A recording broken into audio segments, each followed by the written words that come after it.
성도 여러분, 안녕하세요. 오늘도 말씀으로 승리하는 저와 여러분들, 특별히 에베소 여행 되길 주님의 이름으로 축원드립니다. 우리 지난 시간의 내용을 한번 기억해 볼게요. 우리 지난 시간까지 우리가 3장의 후반부인 우리 구원받은 성도와 그들이 모인 교회를 위한 바울의 중보 기도에 대해 그 기도의 시작이, 또 그 기도의 내용들이, 그리고 그 기도를 어떻게 마무리해야 되는가, 이런 것들을 함께 좀 우리가 나누는 시간들을 가졌고, 3장의 마무리, 우리 중보 기도의 마무리 송영에 대해서도 단 2절밖에 안 되지만 우리 은혜들을 나눴습니다. 3가지 나눴는데, 첫 번째 송영으로 마무리하는 기도의 모범, 그리고 그 의미들을 나눴죠. 모든 영광을 하나님께 마지막으로 올려드림으로 내 사역의 주체가 내가 아님을, 내가 하는 모든 것들이 다 하나님에 의해서, 하나님의 힘으로, 하나님의 영광을 위해 하는 것이다. 하나님이 자기 하나밖에 없는 아들까지도 우리에게 주셨지만 하나 우리에게 양보하지 않는 건 하나님의 영광이라 하셨거든요. 즉 모든 영광은 결국 하나님께 올려드리는 이 바울의 송영으로 마치는 기도의 특징을 우리가 본받을 필요가 있다. 우리 이렇게 하나 좀 나눴고요. 두 번째, 그는 마지막 이 송영을 통해 그 하나님을 어떻게 고백하느냐? 우리가 구하는 것보다 더 넘치게 주실 하나님의 응답을 기대합니다. 즉 우리의 능력 위에 능력으로 계시는 주님, 우리의 지혜보다도 더 뛰어넘는 지혜로 계시는 주님, 우리가 도저히 생각할 수 없는 은혜 위에 은혜를 주시는 그 하나님을 바울은 믿고, 우리가 기도하고 구하는 것보다 더 넘치게 주실 하나님을 믿는 이 믿음도 우리에게 중요하다. 이것도 나눴고요. 세 번째, 그리고 마지막으로 바울은 교회 안에서 그리고 그리스도 안에서 우리 영광이 무궁하도록 해야 되는데, 우리 그러기 위해선 이 세대가 다음 세대가 또 다른 세대예요. 즉 우리가 모두가 교회 안에서, 교회 안에 그리스도의 몸된 교회 안에서, 그리스도의 머리 되신 예수 그리스도 안에서 이 충만함 가운데 우리가 이 영광이 무궁하도록 복음을 전수하고 믿음이 전수되도록 하는 이 놀라운 은혜, 대대로 영원토록 이 영원 무궁함이 우리에게 지속되고 나누어질 수 있도록 하는 은혜들이 있어야 된다. 이렇게 바울이 우리 중보 기도를 송영, 하나님을 찬송함으로 마무리했다. 이런 기도의 마무리까지 우리가 함께 좀 나눠 보았습니다. 자, 여기까지 우리가 1장에서 3장까지 우리 에베소서의 전반부인 우리 복음의 교리, 우리 이론 부분을 함께 이제 봤다면, 자, 오늘부터 우리 6장까지, 우리 마지막까지는 이제 그 교리에 의한 실천 편들을 좀 이제 나눠보려고 합니다. 그래서 오늘은 에베소서 4-1의 시간이고, 성도의 바른 신앙생활 첫 번째 시간입니다. 분량은 4장의 극초반부인 1절부터 6절까지 짧지만 이렇게 한번 보고요. 제목을 짓자면 교회 일치의 명령과 근거라고 제목을 지어봤습니다. 자, 여러분, 오늘 이 부분에 대한 2가지 맥을 짚어보고 이 맥에 따라 내용과 주안점을 한번 나눠볼게요. 첫 번째 맥, 저 오늘 말씀해 보면 부르심을 받은 이라는 헬라어 에클레세테라고 하는 단어가 있고요, 또 교회라고 하는 뜻의 에클레시아가 있는데요. 이게 비슷하잖아요. 에클레세테, 에클레시아. 이게 같은 어근, 뿌리가 같은 단어예요. 이게 뭘 의미하는가? 부르심을 받았다는 단어와 교회라는 단어가 뿌리가 같다면 이게 어떤 의미인가 좀 살펴보면서 말씀 읽어봤으면 좋겠고, 두 번째, 교회가 일치와 연합을 이루어야 되는 근거, 우리 신앙적인 이유들도 오늘 본문을 통해 찾아보면서 깊이 묵상하며 말씀을 읽어봤으면 좋겠습니다. 자, 이런 2가지 맥을 짚으면서 오늘 내용과 주안점을 함께 좀 봐볼게요. 먼저 내용을 봅시다. 오늘 에베소서 4장의 전반부의 내용은 교회의 연합과 일치에 대한 바울의 권면에 대해 나옵니다. 먼저 부르심을 받은 자들의 모임인 교회에 대해 바울은 이렇게 이야기합니다. 그러므로 주님 안에서 갇힌 몸이 된 내가 여러분에게 권합니다. 여러분은 부르심을 받았으니 그 부르심에 합당하게 살아가십시오 라고 하죠. 이거 교회로 모인 우리들이 어떤 사람이냐면 주님께로 부르심을 받은 사람이고, 그 부르심을 받았다면 부르심에 합당한 새로운 복음의 질서, 새로운 복음의 능력대로 변화된 자들로 살아가야 된다. 이렇게 이야기하고 있거든요. 우리 주안점에서 더 깊게 나눠볼게요. 그 이후로 바울은 교회가 일치될 것을 명령합니다. 어떻게? 힘써 지키라 라고요. 겸손함과 온유함으로 깍듯이 대하십시오. 오래 참음으로써 사랑으로 서로 용납하십시오.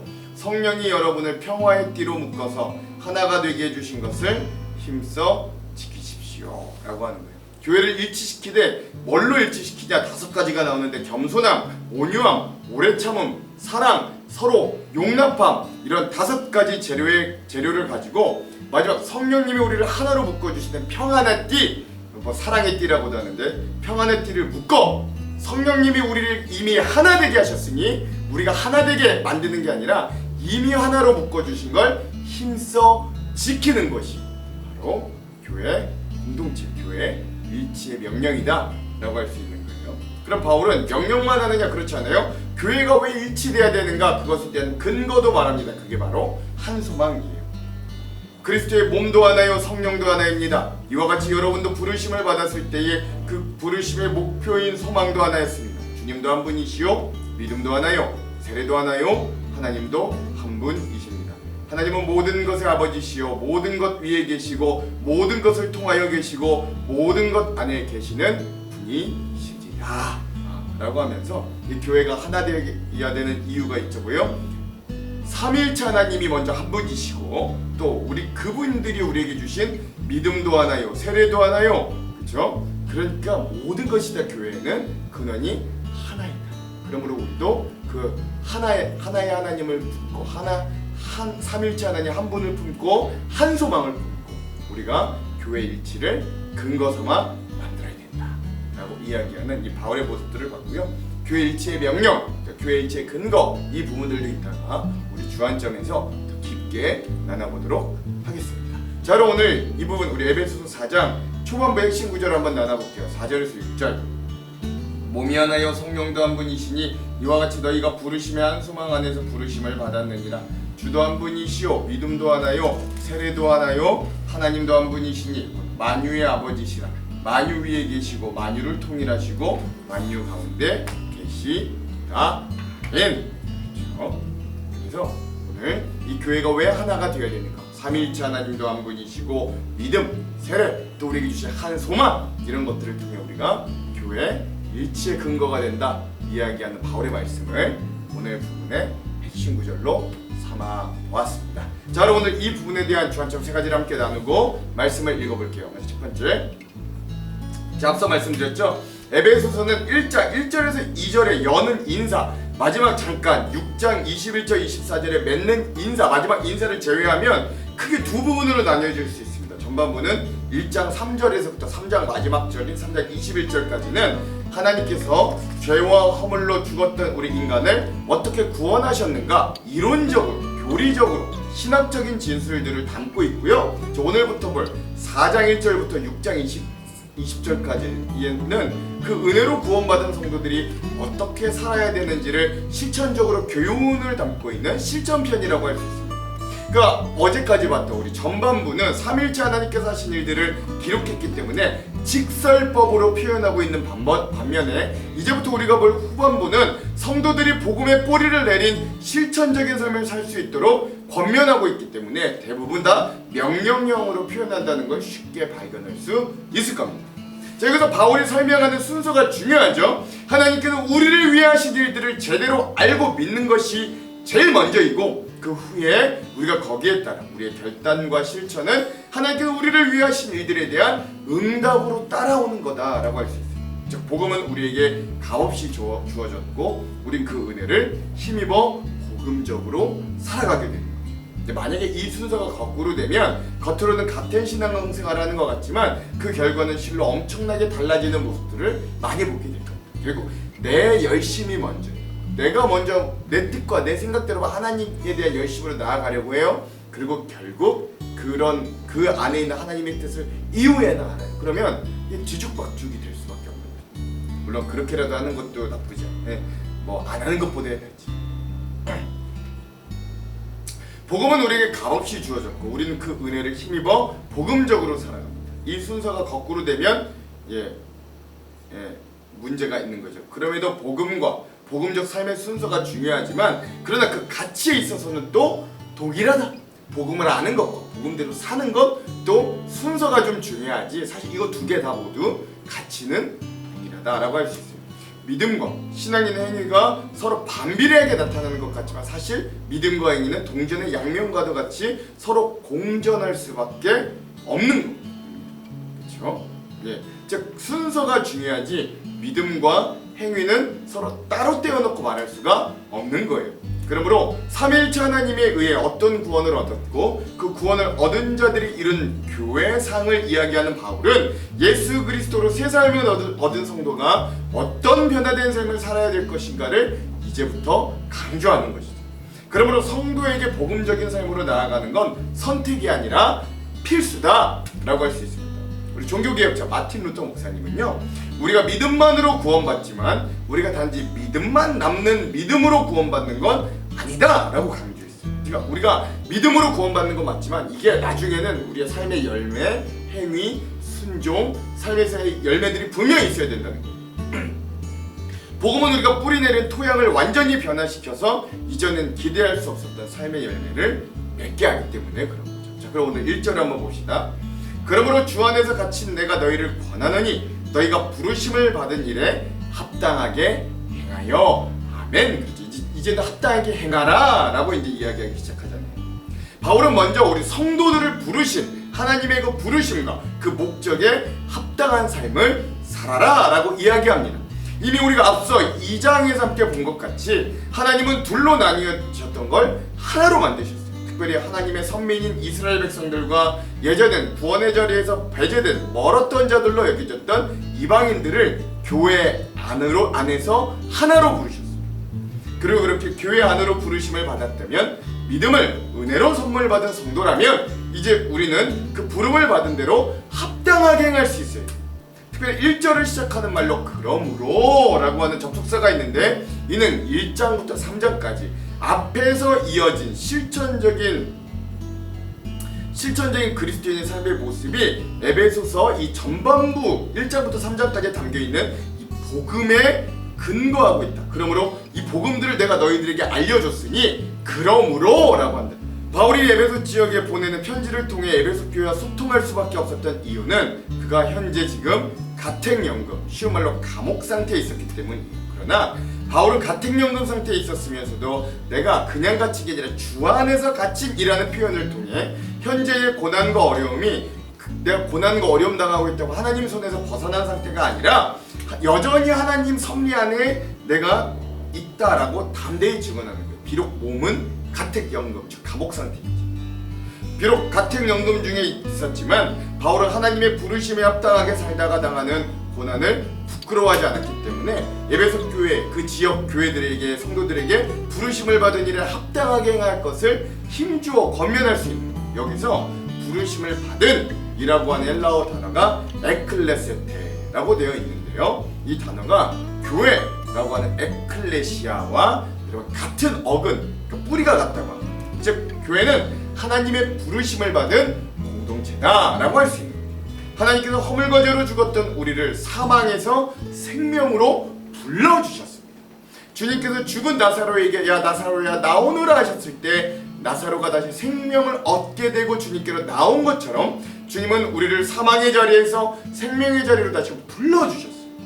하나님께서 에베소의 문화와 종교를 따라 살던 사람들을 불러내어 예수 그리스도를 따라 새로운 생명의 문화와 구원의 질서 안에 속한 변화된 삶을 살게 하시도록 불러낸 것처럼 주님은 세상 속에 살던 우리를 부르셔서 주님의 몸된 교회가 되게 하시고 그에 합당한 삶을 살도록 하셨던 거죠. 바울은 다메섹 도상에서 사울아 사울아 내가 어찌하여 나를 박해하느냐는 사도행전 9장 4절의 말씀에는 주님의 부르심을 통해 이전과는 정반대의 삶을 시작하게 되었던 바울의 모습을 볼 수 있는 겁니다. 즉 하나님의 부르심은 우리에게 새로운 정체성을 부여하여서 새로운 삶의 방식을 시작하게 합니다. 마태복음 11장 12절에 보면 이런 놀라운 말씀이 있어요. 세례 요한의 때부터 지금까지 천국은 침노를 당하나니 침노하는 자는 빼앗느니라. 아멘. 그렇죠. 여러분 여기서 침노란 뭐예요? 기존의 방식과 질서를 깨트리고 자기들만의 방식과 방법으로 쳐들어가는 것, 침략하는 것, 이걸 의미한다고 합니다. 즉 우리 그리스도인들은 기존 공중권세 잡은 사단이 이끌어가는 기존 세상의 방식을 따르지 않고 예수 그리스도라고 하는 새로운 방식대로 이 세상을 사랑과 복음의 방법대로 침노하는 자들이었는 거예요. 그러면 이런 놀라운 침노하는 그리스도인들이 부르심을 받고 모인 교회가 바로 하나님 나라의 모형, 침노하는 자가 천국이 그들의 것이라고 했으니까요. 그 침노하는 자들이 모인 교회가 하나님 나라의 모형이 되는 겁니다.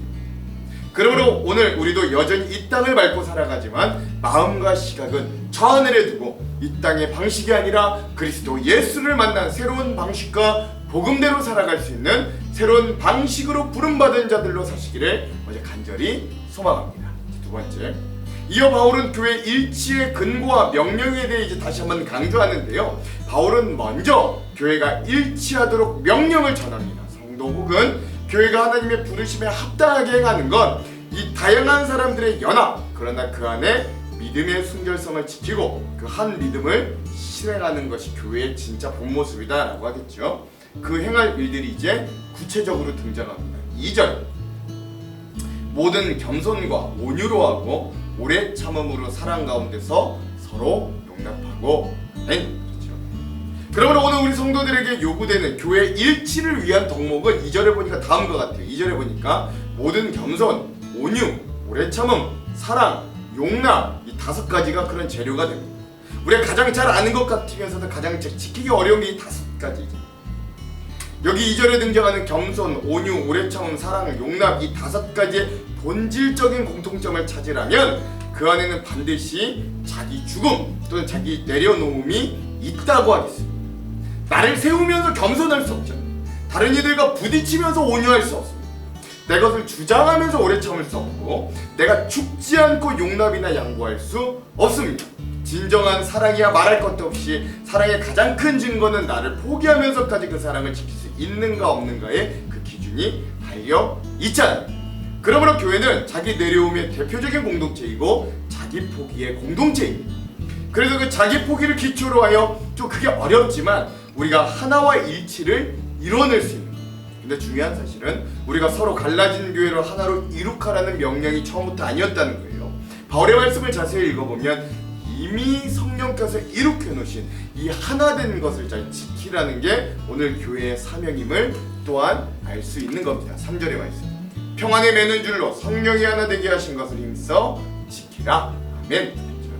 바울은 그런 자기 포기와 내려놓음의 열매를 바탕으로 평안하게 성령이 하나 되게 하신 것을, 이미 하나 되게 하신 걸 너희가 힘써 지키라 라고 명령합니다. 이미 성령님께서 교회를 하나로 되게 하셨다는 전제가 굉장히 중요한 거예요. 이제 우리가 해야 할 일은 성령님께서 하나 되게 하신 것을 힘써 지키는 겁니다.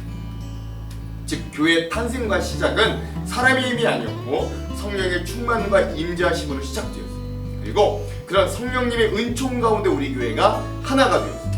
그러나 교회 공동체의 시작은 성령님께서 하셨어도 그 공동체를 지키고 유지하는 건 우리에게 맡겨주셨습니다. 우리 성도들의 숙제, 즉 힘써 지키는 일로 남겨두시는 거예요.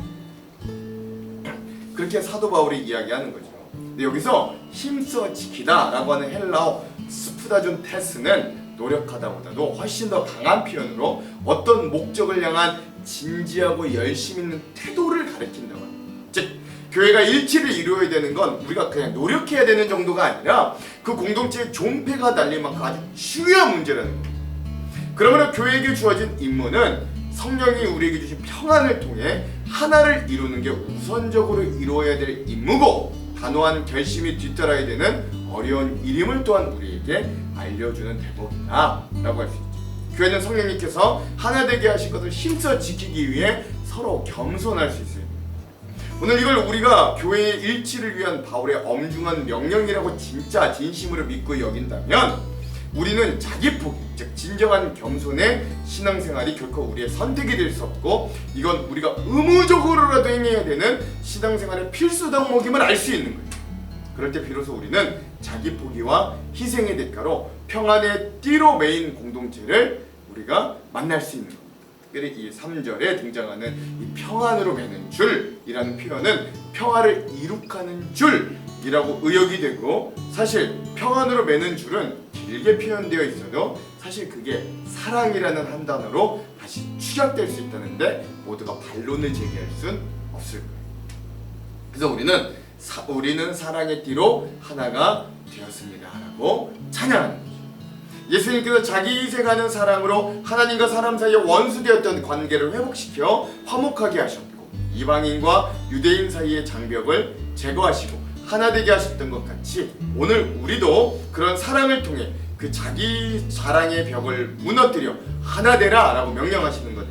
그러므로 오늘 우리 교회 공동체가 일치되고 연합되기 위하여 우리에게 요구되어지고 명령되어지는 가장 큰 덕목이 바로 사랑을 통한 자기 포기와 자기 내려놓음이다 라고 하는 거죠.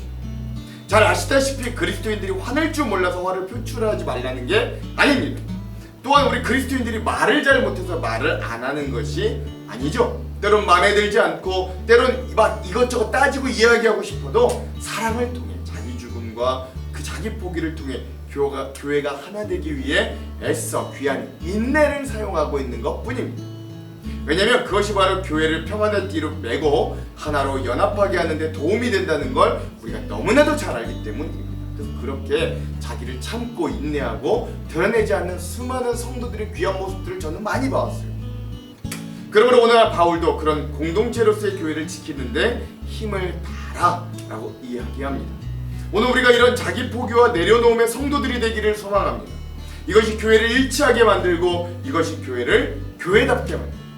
오늘도 이런 사랑의 띠로 묶여져 한 소망, 한 부르심으로 묶여지는 저와 여러분, 우리 하안장로교회 되기를 또한 주님의 이름으로 축원드립니다. 마지막 세 번째, 앞서 말씀을 통해 교회를 사랑 가운데 겸손, 자기 포기를 통해 하나로 성령께서 이미 하나게 되게 하신 것을 힘써 지키려는 바울의 명령을 나눴죠. 그 이후에 바울은 왜 우리가 교회로 하나를 이루어져야 되는지에 대한 근거들을 이야기하는데, 그 근거를 이야기한다는 건 바로 이해를 시키고 마음으로 받아들여져 삶으로 실천하게 하기 위함이겠지. 그러니까 이유를 알려주는 거잖아요. 납득이가 돼.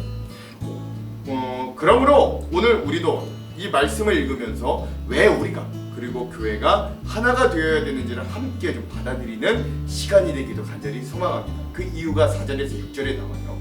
몸이 하나요 성령도 한 분이시니 이와 같이 너희가 부르심의 한 소망 안에서 부르심을 받았느니라. 주도 한 분이시요 믿음도 하나요 세례도 하나요 하나님도 한 분이시니 곧 만유의 아버지시라. 만유 위에 계시고 만유를 통일하시고 만유 가운데 계시도다. 아멘. 그렇습니다. 오늘 우리가 살펴보는데 에베소 4장 전반부인 1절부터 6절까지 이 짧은 6구절의 문단에서 하나 또는 한 분이라는 표현이 도합 8번이나 등장한다. 그만큼 사도 바울은 이 부분에서 하나라는 것에 온 초점을 맞추고 있는 거죠. 먼저 우리가 기억해야 될 것 중에 하나는 바로 삼위일체 하나님의 하나 되는 신비입니다. 물론 우리가 이 삼위일체 하나님의 속성을 완전히 다 이해할 수 없습니다만, 그럼에도 기억해야 될 건 우리가 고백하는 하나님은 한 분이시지만 그 안에 공동체성과 또 일치를 이루시는 분이라는 거예요.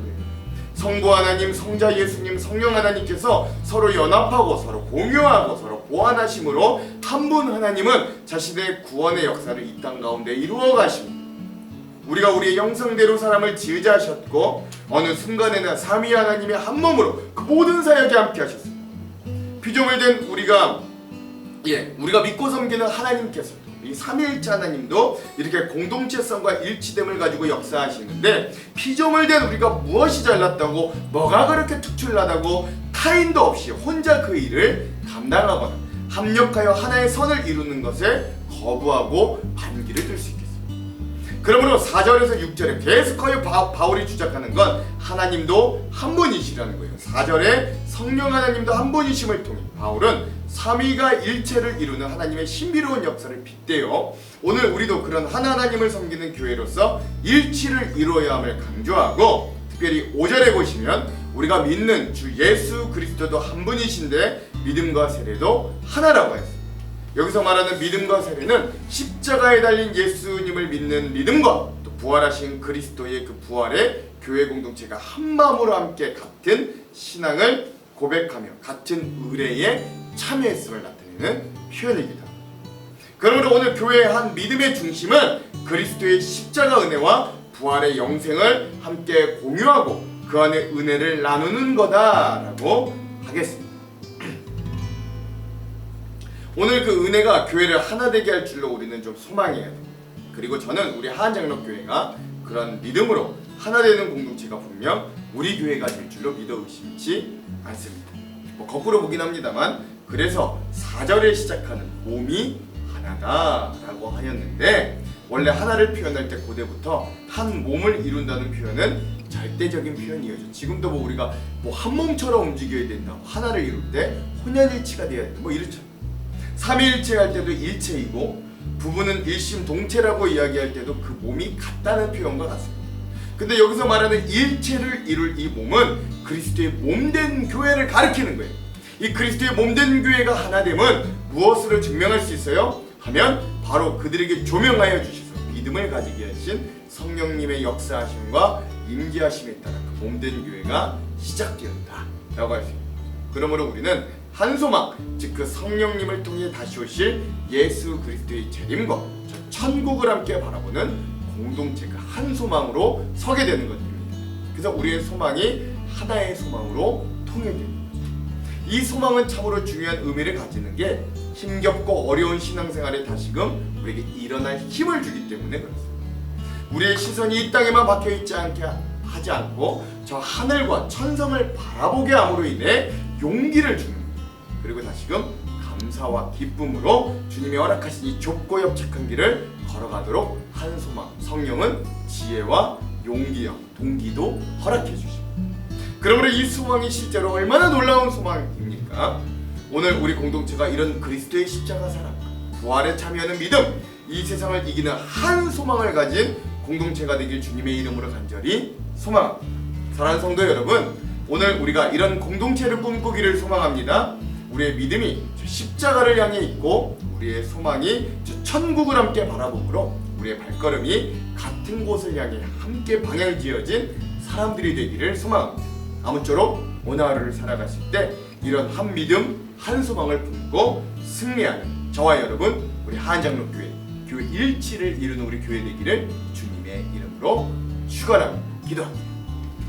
하나님, 오늘 바울의 말씀처럼 우리가 삼위일체 하나님이 하나 되셨듯 하나님 한 믿음, 한 세례, 한 소망 안에 우리가 하나 되는 교회 되기를 원합니다.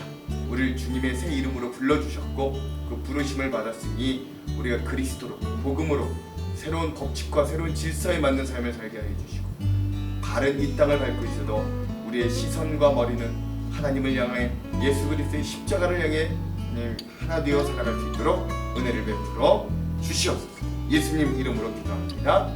아멘. 그럼 사랑하는 성도 여러분, 오늘 하루도 말씀으로 승리하십시오. 사랑하고 축복합니다. 제4장. 그러므로 주 안에서 갇힌 내가 너희를 구원하노니 너희가 부르심을 받은 일에 합당하게 행하여 모든 겸손과 온유로 하고 오래 참음으로 사랑 가운데서 서로 용납하고 평안에 매는 줄로 성령이 하나 되게 하신 것을 힘써 지키라. 몸이 하나요 성령도 한 분이시니 이와 같이 너희가 부르심의 한 소망 안에서 부르심을 받았느니라. 주도 한 분이시요 믿음도 하나요 세례도 하나요 하나님도 한 분이시니 곧 만유의 아버지시라. 만유 위에 계시고 만유를 통일하시고 만유 가운데 계시도다.